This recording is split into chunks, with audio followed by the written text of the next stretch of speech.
और चलिए बात करने वाले राजस्थान की, जहां बढ़ते पारे के साथ सियासी तपिश भी बढ़ती नजर आ रही है। कोटा लोकसभा से एक बार फिर ओम बिरला को भारतीय जनता पार्टी ने मौका दिया है। क्या कहता है वहां जनता का मिजाज, दिखाते हैं आपको हमारी स्पेशल रिपोर्ट में।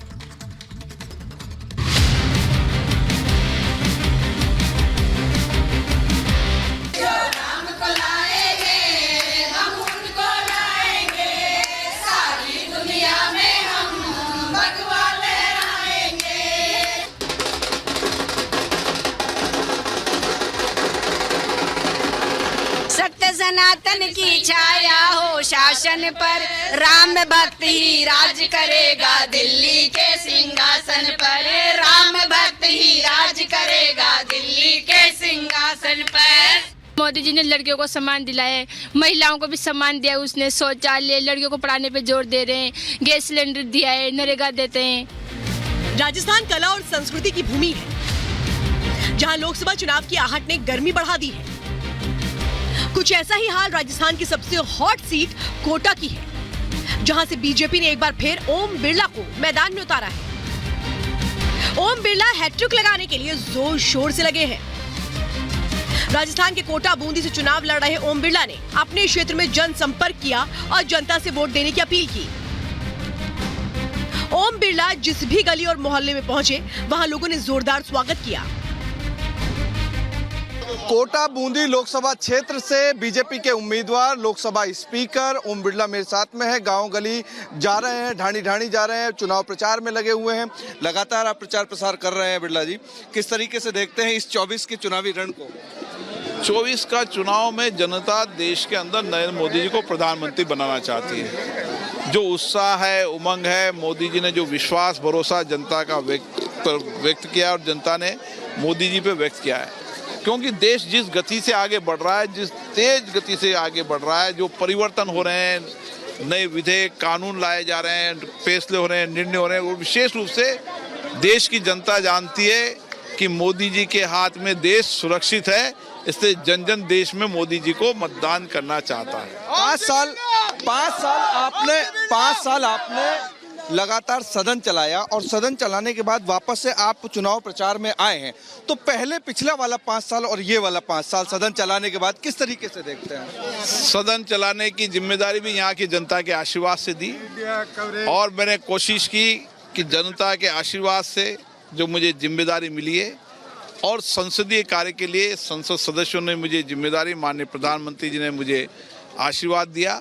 मैंने संसद के कामकाज में लोकतंत्र की मर्यादा प्रतिष्ठा को कायम की और मेरे क्षेत्र की जनता जानती है कि संसद के कामकाज से उनकी प्रतिष्ठा बनी है। आपने देखा होगा सब लोग एक मत में बोलते हैं और हमने कोशिश की कि संसद के कामकाज के साथ मैं जनता के बुनियादी सवालों से जुड़ा रहूं, उनके बीच में आता रहूं और उनके विकास के साथ उनकी मानवीय संवेदना, उनके अभाव, वंचित, गरीब व्यक्तियों के जीवन को बदलने के लिए मोदी जी की योजना के साथ जन सहयोग की योजना से अधिकतम कार्य करके अधिकतम बदलाव किया। आप जब कुछ बोल रहे थे और घोषणा वगैरह की बात कर रहे थे, तब मैं बगल में भीड़ में था और सुन रहा था, लोग कह रहे थे ये हुई ना बात, तो इस तरीके। निश्चित रूप से मैंने 5 चुनाव लड़े हैं। जो चीजें मैं कह देता हूँ वो समय लग जाए लेकिन गारंटी से पूरी करते हैं। अब राज्य में भारतीय जनता पार्टी की सरकार है, दिल्ली की सरकार है, दोनों सरकार मिलकर जो कुछ भी अभाव, वंचित रह गए, जो विकास के काम अधूरे रह गए, उनको पूरा करेंगे। 5 साल कांग्रेस ने कोई विकास का काम नहीं किया। इसके कारण रोड कनेक्टिविटी, पीने का पानी, नहर में पानी, इन बुनियादी सवालों पे काम नहीं किया, जिसके कारण जनता परेशान होती है। एक आखिरी सवाल मैं आपसे करूंगा कि जिस तरीके से डबल इंजन की सरकार का जिक्र करते हैं लोग कि डबल इंजन की सरकार का फर्क बहुत पड़ता है। पिछली बार कांग्रेस की सरकार थी लेकिन केंद्र में आप लोगों की सरकार थी, तो उसका प्रभाव कितना पड़ा और कितना हो सकता था डबल इंजन से? देखिए, मोदी जी के प्रति विश्वास, केंद्र में दिल्ली में मोदी जी की सरकार बने, ये एक एक जन चाहता है और आम आदमी का भी इस देशी भाषा में है कि इससे मजबूत नेता कोई नहीं हो सकता मोदी जैसे, इसलिए हम मोदी जी को मतदान करेंगे। 2014 और 2019 के लोकसभा चुनावों में ओम बिरला शानदार जीत हासिल कर संसद पहुंचे थे और एक बार फिर 2024 के चुनाव में मैदान में है। ऐसे में सवाल अहम है कि क्या ओम बिरला कोटा लोकसभा सीट पर जीत की हैट्रिक लगा पाएंगे। यही सवाल लेकर हम कोटा की जनता के बीच पहुंचे। 24 का चुनाव चल रहा है, अभी आम चुनाव चलेगा लोकसभा का। मोदी एक तरफ मोदी है, एक तरफ राहुल गांधी है, किसका ज्यादा माहौल लग रहा है आपको? माहौल तो इसका लग रहा। किसका? मुई का मोदी का का मोदी जी का।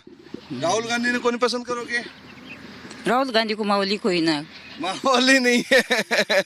कमरा ये दे रहा मोदी जी, कमरा मकान ये दे रहा, सिलेंडर ये दे रहा, बात हूँ इसने बनाई। तो सोचना तो इसकी, सोचना तो इसकी। चर्चाएं चलती होंगी चुनाव की, घर में भी चलती होंगी, गांव में भी चलती होंगी, तो क्या चर्चाएं चलती हैं? मोदी जी की चलती है, क्योंकि मोदी जी ने लड़कियों को सम्मान दिलाया है, महिलाओं को भी सम्मान दिया है। उसने शौचालय, लड़कियों को पढ़ाने पे जोर दे रहे हैं, गैस सिलेंडर दिया है, नरेगा देते हैं, इसलिए हम मोदी जी का सम्मान करते हैं। तो नरेगा का काम आप लोग कर ही रहे हैं? हाँ, सब मोदी जी ने दिलाया। मोदी जी हर बार औरतों के बारे में सोचते हैं, उन्हें बाहर लकड़ी लेने जाने पड़ती है, इसलिए उन्होंने गैस सिलेंडर दिया है। बाहर शौच करने जाते इसलिए शौचालय बनवाया है, मकान दे रही है। महिलाओं को ज़्यादा सम्मान हो रहा है मोदी जी की पार्टी में। अभी स्थिति कैसी है यहाँ इस इलाके की अगर बात करूं तो नरेंद्र मोदी का यहाँ पे क्रेज है या फिर राहुल गांधी वाली पार्टी का क्रेज है? सर यहाँ पे तो देखो वैसे दोनों पार्टियों का ही क्रेज है इसके हिसाब से। मोदी जी भी खैर अच्छा काम करते हैं करने के लिए, तो बाकी राहुल गांधी जी है जो अपने है ना, वो भी अच्छा काम करते हैं, महिलाओं के लिए भी रोजगार दिलाते हैं, सारा ही काम करते हैं। की बड़ी खबर मंडी से आपको बताते हैं, जहां से कंगना रनौत के खिलाफ अब कांग्रेस ने अपने उम्मीदवार के नाम का ऐलान कर दिया है। विक्रमादित्य सिंह को टिकट दे दिया है। कांग्रेस ने लगातार इस बात को लेकर के चर्चाएं भी थी और 13 अप्रैल की तारीख ही तय की गई थी, जिसमें यह बताया गया था कि इस दिन नाम का ऐलान कर दिया जाएगा। 13 अप्रैल है, विक्रमादित्य सिंह को टिकट दे दिया गया है। अभी उनकी माताजी वहां से सांसद है और अब इसके बाद विक्रमादित्य सिंह पहली बार सांसदी का चुनाव लड़ेंगे। हालांकि अभी पीडब्ल्यूडी मिनिस्टर हैं और इसी के साथ कांग्रेस ने अब विक्रमादित्य सिंह को यहां से मंडी से लोकसभा का टिकट दिया है। तो बड़ी जानकारी आपको दे रहे हैं, कांग्रेस ने विक्रमादित्य को टिकट दिया है, यानी अब मंडी का मुकाबला और दिलचस्प होने वाला है। विक्रमादित्य और कंगना रनौत के बीच वार पलटवार का दौर चल ही रहा था और अब दोनों आमने सामने होने वाले हैं सीट से। ये बड़ी खबर इस वक्त की बता रहे हैं। और विक्रमादित्य फिलहाल विधायक हैं, मंत्री हैं सरकार में, लेकिन अब वो चुनाव लड़ने वाले हैं जनता के बीच और लोकसभा की तैयारी कांग्रेस ने उनके लिए की है। हालांकि कंगना रनौत भी बहुत मजबूती से अपना यहाँ पर उम्मीदवारी रख रही हैं, पहली बार उनकी भी उम्मीदवारी है। ऐसे में मुकाबला और दिलचस्प होता दिखाई दे रहा है। उस सीट पर हमारे सभी कांग्रेस के जो सीनियर लीडर्स थे उनका मानना है कि इस बार एक नौजवान को मैदान में उतारा जाए, तो विक्रमादित्य का नाम पर सहमति हुई है और वो नाम भी आज डिस्कशन में आया है। तो वो नाम भी हमने खड़गे जी के समक्ष रखा है और शीघ्र ही वो उसको फाइनल कर देंगे। और हमारे साथ मंडी से हमारी सहयोगी जुड़ गई हैं सुजाता, जिस तरीके से ये सामने थी खबर कि 13 अप्रैल की वो तारीख होगी, ठीक है सुजाता का रुख करेंगे, लेकिन 13 अप्रैल की जो तारीख नियत की गई थी उसमें बता दिया गया था कि कांग्रेस अपने उम्मीदवार के नाम का ऐलान कर सकता है और विक्रमादित्य सिंह का नाम चुना गया है। उस सीट पर हमारे सभी कांग्रेस के जो सीनियर लीडर्स थे उनका मानना है कि इस बार एक नौजवान को मैदान में उतारा जाए, तो विक्रमादित्य का नाम पर सहमति हुई है और वो नाम भी आज डिस्कशन में आया है। तो वो नाम भी हमने खड़गे जी के समक्ष रखा है और शीघ्र ही वो उसको फाइनल कर देंगे। तो हमारे साथ हमारी सहयोगी सुजाता सीधे जुड़ रही हैं। सुजाता, विक्रमादित्य और कंगना रनौत के बाद तीखी नोकझोंक चल रही थी और अब उन्हें ही उम्मीदवार बना दिया गया है और दिलचस्प होता दिखाई दे रहा है मुकाबला। बिल्कुल, देखिए सलोनी, इसमें कोई दो राय नहीं थी क्योंकि अनौपचारिक रूप से सबको पता था कि विक्रमादित्य ही कंगना रनौत के खिलाफ हैं और इसीलिए वो ज़्यादा एक्टिव भी थे। और अभी मैं आपको ये भी बता दूं कि शिमला से विनोद सुल्तानपुरी, मंडी से विक्रमादित्य, हमीरपुर से सतपाल रायजादा का टिकट फाइनल माना जा रहा है। कांगड़ा सीट को लेकर अभी 6 बजे तक का इंतजार करने के लिए कहा गया है। तो ये थोड़ा देर जरूर की है कांग्रेस ने, लेकिन कांग्रेस शायद बहुत सारी चीज़ें जो पिछले दिनों हुई है, फरवरी में जिस तरह से राज्यसभा चुनाव के दौरान जो भगदड़ मची है पार्टी में, वो कैलकुलेशन कर रही रही थी कि कैसे क्या करना है। और आज अभी कुछ ही देर पहले यहाँ पर कंगना रनौत, मैं जोगिंदर नगर में हूँ, कंगना रनौत यहाँ पर हैं और पूर्व मुख्यमंत्री जो है यहाँ पर जयराम ठाकुर, उन्होंने एक बार कहा कि जब प्रतिभा सिंह खुद ये बोल चुकी हैं 2 महीने पहले कि वो किस मुंह से जाएंगी जनता से वोट मांगने जब काम ही नहीं हुआ है, सुक्खू सरकार के दौरान अपने कार्यकर्ताओं का काम नहीं हुआ, लोगों का काम नहीं हुआ, तो वो वोट मांगने क्यों जाएंगी, कैसे जाएंगी, और इसीलिए उन्होंने अपनी उम्मीदवारी छोड़ दी। लेकिन अब उनके बेटे लड़ रहे हैं, तो उनके बेटे को यानी विक्रमादित्य को लेकर भी सवाल उठाया। जयराम ठाकुर ने कहा कि वो कैसे लड़ सकते हैं, वो तो पहले ही एक मंत्रालय संभाल रहे हैं, वो राज्य में है, तो इस तरह के सवाल पहले से उठने लगे हैं। लेकिन ये माना जा रहा है कि ये दिलचस्प होगा क्योंकि दोनों ही यंग है, विक्रमादित्य की भी उम्र कम है, कंगना रनौत भी है, तो दोनों कम उम्र के जो लोग हैं, जो युवा है, युवा वोटर को कौन किस तरह से गैल्वेनाइज करता है, किस तरह से अपने हक में करता है, इस पर सबकी निगाहें रहने वाली है।